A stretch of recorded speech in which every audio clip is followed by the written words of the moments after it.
Hola queridos hermanos, que la gracia y la paz de nuestro Señor Jesucristo sea con cada uno de ustedes.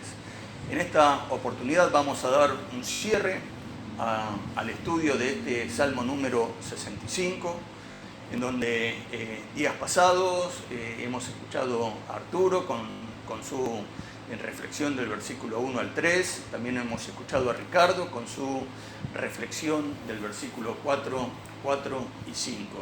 Y en esta oportunidad vamos a dar un cierre a este salmo.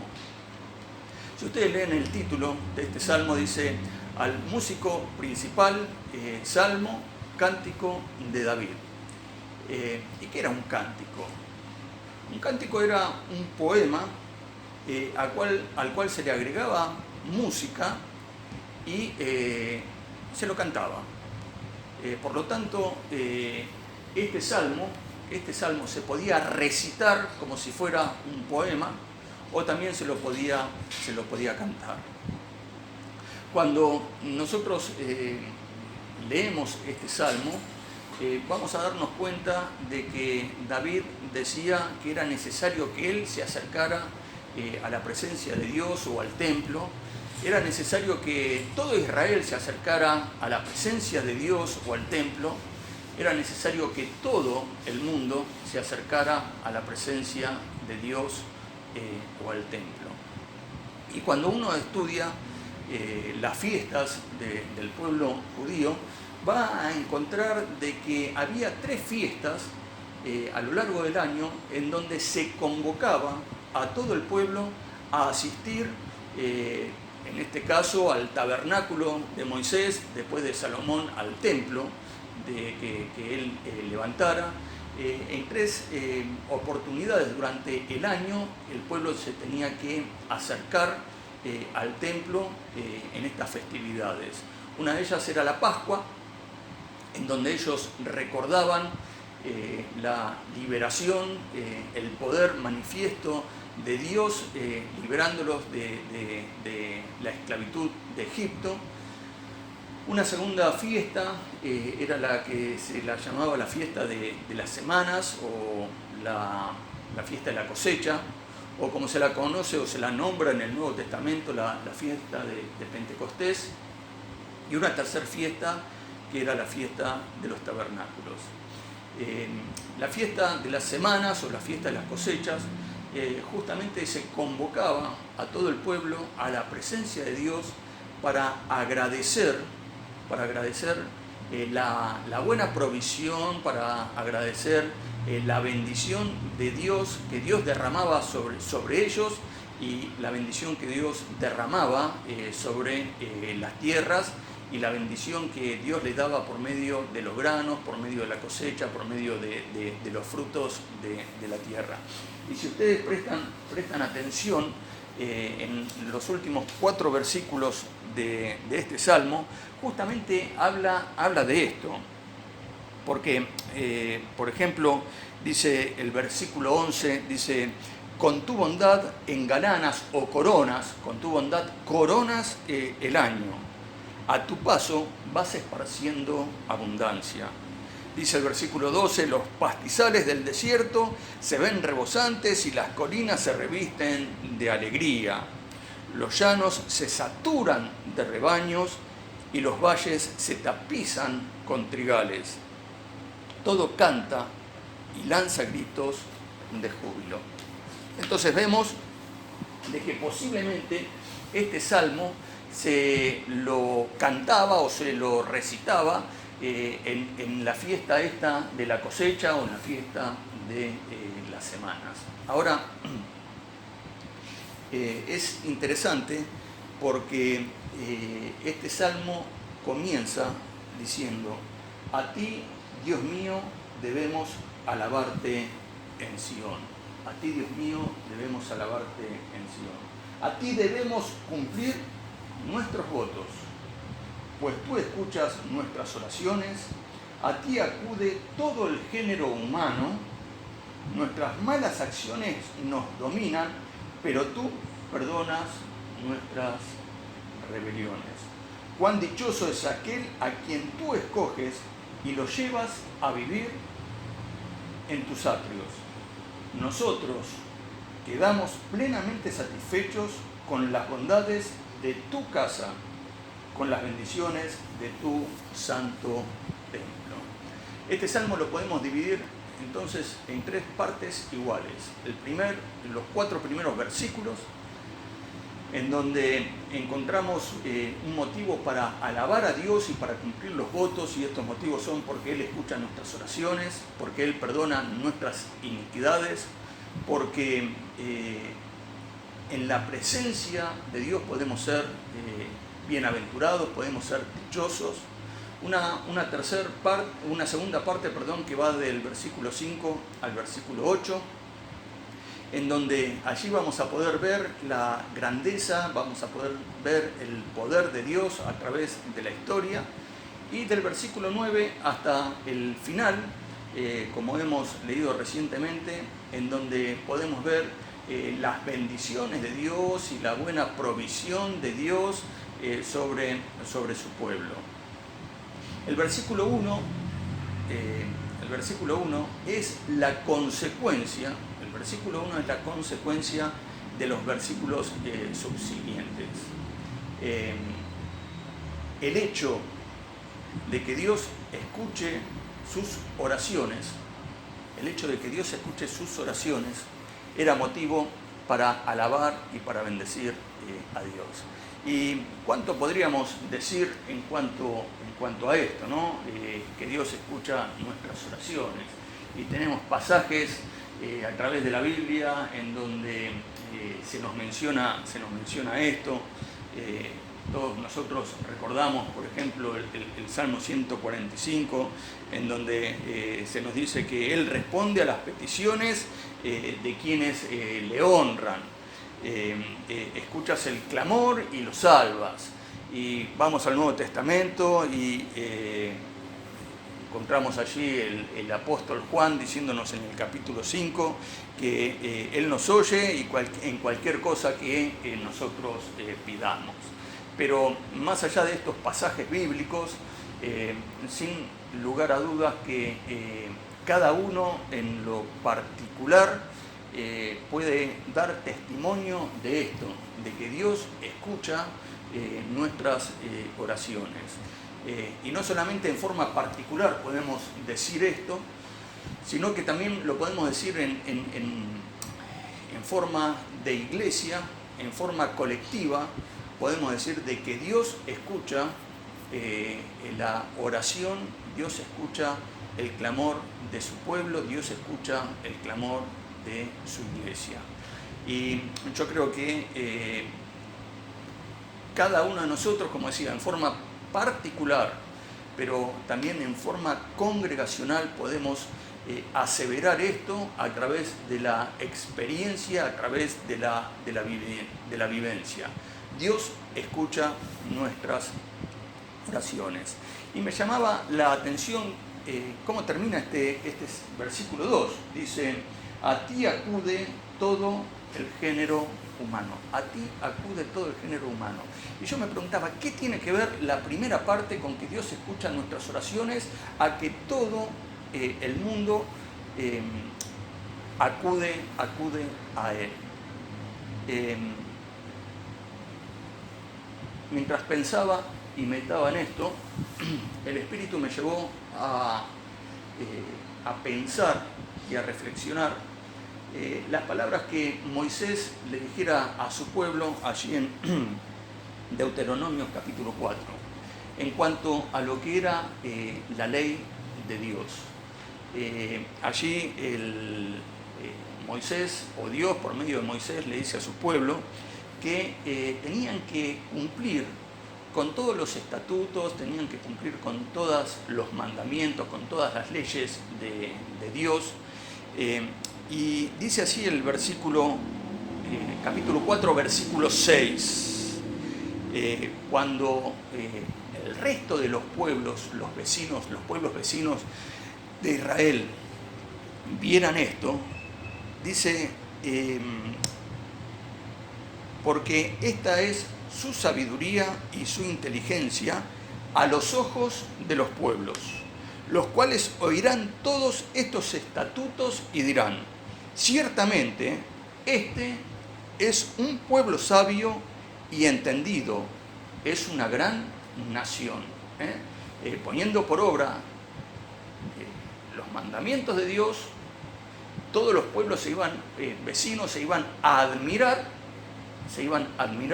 en la sabiduría del pueblo de Israel. Dice el versículo 7, porque ¿dónde hay una gran nación cuyos dioses estén tan cerca de ellos como lo estás de nosotros, el Señor nuestro Dios, en todo lo que pedimos?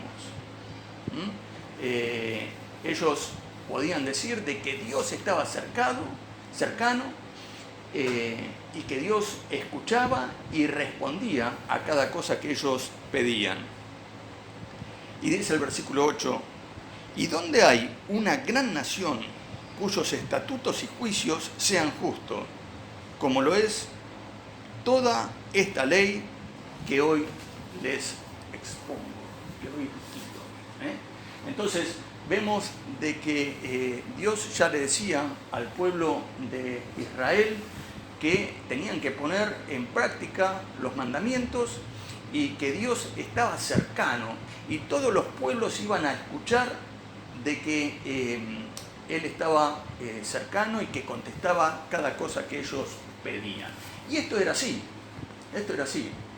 Ustedes recuerdan lo que Rahab le dice a aquellos 2 espías que fueron a Jericó. Esto lo pueden encontrar en Josué capítulo 2, versículo 10. Porque hemos oído que Jehová hizo secar las aguas del Mar Rojo. De Jericó habían escuchado de que Dios había hecho secar las aguas del Mar Rojo. Todos nosotros también recordamos la historia de este general Naamán, que escuchó acerca de este profeta de Dios que tenía el poder para curarle de la lepra. Pero recién yo les comentaba y les decía de que cada uno de nosotros en forma particular, pero también en forma congregacional, podíamos decir de que Dios escucha nuestras oraciones. Y fíjense que se cumple un poquito esto que estábamos diciendo, ¿no? Porque fíjense cuántas veces, hoy por hoy yo creo que es algo común y no nos asombra, ¿no? Pero fíjense cuántas personas ante distintas adversidades, ante distintos problemas, piden la oración del pueblo de Dios. Tal vez gente inconversa, gente que nunca tuvo absolutamente nada de Dios, ante ciertas circunstancias vienen a la iglesia o piden a los hermanos de que oren por su situación. ¿Esto a qué se debe? Justamente a que Dios escucha nuestras oraciones y se engrandece en esto. Y esto es motivo para que cada uno de nosotros podamos hacer como comienza este salmo. Alabar a Dios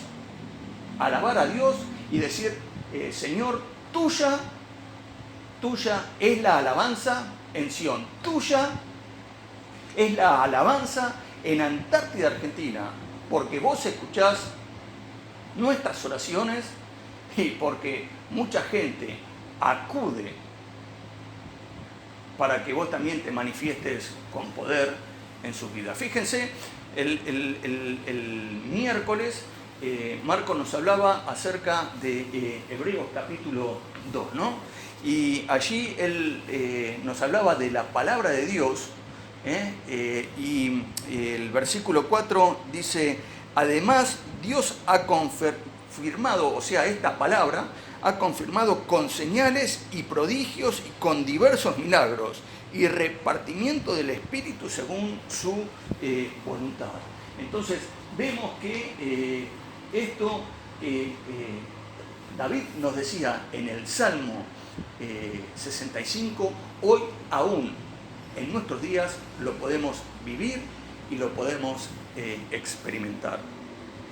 Pero continuamos más adelante y allí el versículo 3 y 4 nos dice de que nuestras malas acciones nos dominan, nos dice que Él perdona todas nuestras rebeliones.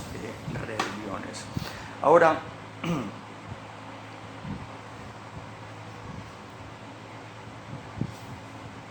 Él perdona todas nuestras rebeliones, nuestras iniquidades nos dominan. Otras versiones dicen, nuestras malas acciones nos abruman, nuestra iniquidad prevalecen contra nosotros, como lo dice la versión 1960. Otros dicen, nuestras malas acciones nos sobrepujan, o sea, nos sobrepasan. Pero en la presencia del Señor hay perdón de pecado. Él perdona todas nuestras rebeliones, Él perdona todas nuestras iniquidades. ¿Y cuánto hay para hablar de esto, no? ¿Cuánto hay para hablar de esto? Muchas veces nuestros pecados nos abruman, nuestros pecados nos dominan, muchas veces nuestros pecados son una carga tan grande en nuestros corazones, y yo muchas veces me pregunto ¿por qué? ¿Por qué tenemos que ir por la vida llevando estas cargas?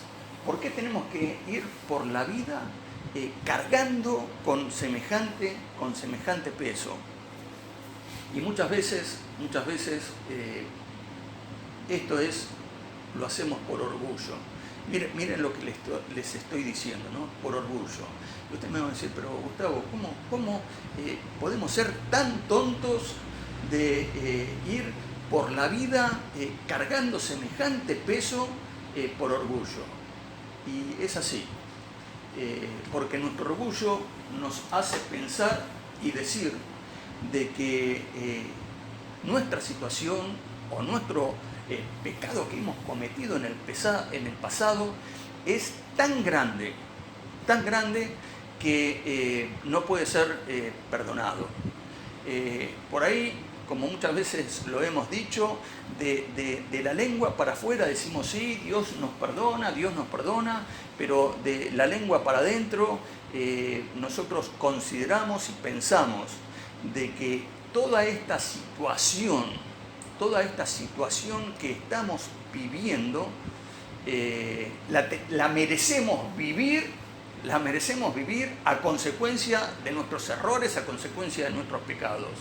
Y yo creo que inconscientemente estamos pensando de que esta forma de padecer, por decirlo de alguna forma, esta forma de padecer, esta forma de sufrimiento, esta forma de ir cargando con este peso, es una forma de poder congraciarnos con Dios, es una forma de justificarnos, es una forma de poder resarcir el error que hemos cometido.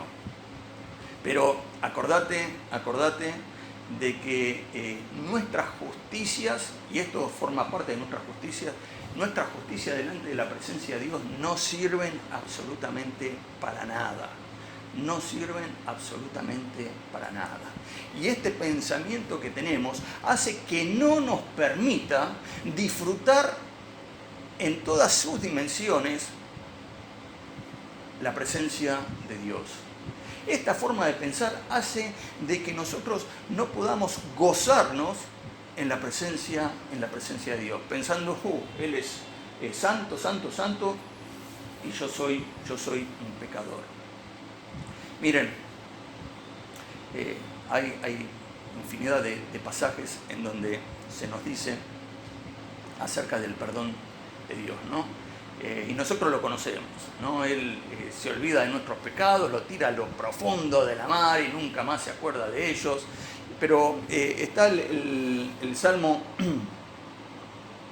El salmo que allí en el Salmo 130, en donde el salmista dice, si Dios mirara a nuestros pecados, si Dios mirara a nuestros pecados, ¿quién podría estar delante de su presencia? Si Dios mirara nuestros pecados, ¿quién podría estar delante de su presencia? Pero en Él hay perdón de pecado para que sea reverenciado. En Él hay perdón de pecado para que Él sea reconocido como el Dios de amor. En Él hay perdón de pecado para que la comunión con Él pueda volver a ser íntima. Nosotros conocemos lo que decía Juan allí en su primera carta, ¿no? Si confesamos nuestros pecados, Él es fiel y justo para perdonarnos. Y justamente esto es lo que está haciendo David en este versículo 3. Está confesando delante de la presencia de Dios cuál es su realidad. Está confesando delante de la presencia de Dios cuál es su situación. Fíjense que él dice, nuestras malas acciones nos dominan, nuestras iniquidades nos abruman, nuestras iniquidades prevalecen, están por encima de nosotros. Él está confesando delante de la presencia de Dios su debilidad, está confesando su flaqueza, está confesando de que es débil. Lo está confesando, no lo está ocultando. Si confesamos nuestros pecados, Él es fiel y justo para perdonarnos. Por lo tanto, dice, pero tú perdonas nuestras rebeliones. ¡Qué Dios tan grande! ¡Qué Dios de amor que tenemos! Realmente me gozo empezar en esto y miren, dan ganas de abrir el corazón y alabar y bendecir a Dios por todo esto. ¡Qué Dios grande que tenemos! Gloria a Dios, gloria a Dios. Y como decíamos, cuando nosotros confesamos nuestros pecados, sentimos el perdón de Dios, allí comenzamos a tener esta íntima comunión con Él. Por eso dice el versículo 4, cuán dichoso es aquel a quien tú escoges y lo llevas a vivir a tus atrios. Cuán dichosos son aquellos a quien tú escoges y lo llevas a vivir en tus atrios. ¿Qué es esto? Recordemos que tanto el tabernáculo como el templo tenía el patio exterior en donde allí podía acercarse todo el mundo. Pero pues había un segundo lugar, que era el lugar santo, en donde allí accedían los sacerdotes. Y después había otro lugar más en el interior del templo, que era el lugar santísimo, en donde ahí podía acceder una sola vez por año el sumo sacerdote. Y David decía, qué bueno, cuán bendecidos, cuán dichosos, cuán bienaventurados son aquellos a los cuales vos escogés para que estén en sus atrios. En la parte de afuera. En la parte de afuera. Ya el solo hecho de estar en la parte de afuera, David lo consideraba como que era una bienaventuranza, era poder ser dichosos. Y miren, yo pensaba en esto, ¿no? Muchas veces nosotros, y me incluyo yo primero, ¿no? No alcanzo a valorar y a comprender el enorme privilegio que tenemos, porque nosotros, nos dice la palabra de Dios, nosotros no estamos en el atrio, nosotros tenemos el privilegio de entrar al lugar santísimo. nosotros tenemos el privilegio de entrar al lugar más íntimo en donde se encuentra Dios. Y no solamente que podemos entrar a ese lugar, sino que lo podemos hacer confiadamente. Lo podemos hacer confiadamente. Y querido hermano, la palabra de Dios nos dice de que el Señor te escogió a vos y me escogió a mí. El Señor Jesús le dice, ustedes no me eligieron a mí, yo los elegí a ustedes. Vos sos un elegido de Dios, vos sos un escogido de Dios, así como sos y así como estás. Obviamente que Dios quiere la santidad. Dios quiere que día a día vayamos purificándonos. Dios quiere que día a día vayamos santificándonos. Dios quiere que día a día vayamos dejando el peso y el asedio del pecado para ir purificándonos, para ir santificándonos, para poder tener cada día una más íntima comunión con Él. Y querido hermano, nosotros tenemos este privilegio. Sabemos que en el Señor Jesús somos aceptos, sabemos que en el amado podemos entrar hasta la misma presencia del Padre, sabiendo que nuestro Señor Jesucristo es el que está intercediendo por cada uno de nosotros.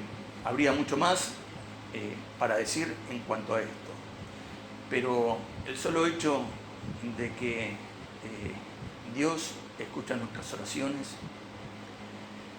el solo hecho de que el Señor nos perdona de todos nuestros pecados, el solo hecho de poder estar en la presencia de Dios y disfrutar de la presencia de Dios y ser bienaventurados y ser dichosos de poder entrar hasta el lugar santísimo, hasta la presencia del trono de la gracia del Señor, de donde viene siempre el oportuno socorro. El hecho de que Dios en su buena provisión siempre corona el año sobre nuestras vidas, dándonos lo que necesitamos, es motivo más que suficiente para alabarle en medio de Antártida Argentina y en medio de mi hogar, y para cumplir con cada uno de nuestros votos. Y miren, pensaba en esto, ¿no? Porque hasta ahora siempre nosotros hemos escuchado, bueno, un voto es una promesa que uno le hace a Dios. Y claro, por ejemplo, allí en Salomón en Eclesiastés nos dice de que si vas a hacer un voto, procures de cumplirlo enseguida. Dice, cuando a Dios haces promesas, no tardes en cumplirlas, porque Él no se complace en los insensatos. Cumple lo que prometes. Mejor es que no prometas y no que prometas y no cumplas. Y en base a esto, que mejor es que no prometas, entonces nosotros decimos, no voy a hacer ningún voto, no voy a hacer nada. Pero qué bueno cuando uno entra a la presencia de Dios y le puede decir, Señor, quiero más dones. Por ejemplo, estoy dando un ejemplo, Señor, quiero más dones. Porque si vos me das más dones, con plena libertad lo voy a poner al servicio tuyo y al servicio de tu iglesia.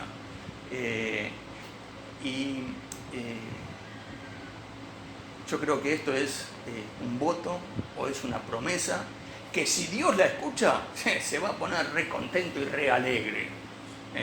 ¿Por qué? Porque este voto va a terminar siendo para la gloria de su nombre. Con el pretexto de que si no cumplís, no prometas, nosotros hemos sido enseñados de esta forma. No, mejor no digo nada, me callo la boca, en la presencia de Dios no vaya a hacer cosas que después no pueda cumplir. Si prometes algo a Dios, no prometas cosas que vos mismo sabés que son imposibles. Hacé voto al Señor con aquellas pequeñas cosas en las cuales sabés que con la ayuda del Señor y con la presencia del Espíritu Santo y con tus fuerzas podés llegar a cumplir. Quiera el Señor bendecir estos sencillos pensamientos y que sean de bendición para cada uno de ustedes. Que Dios les bendiga.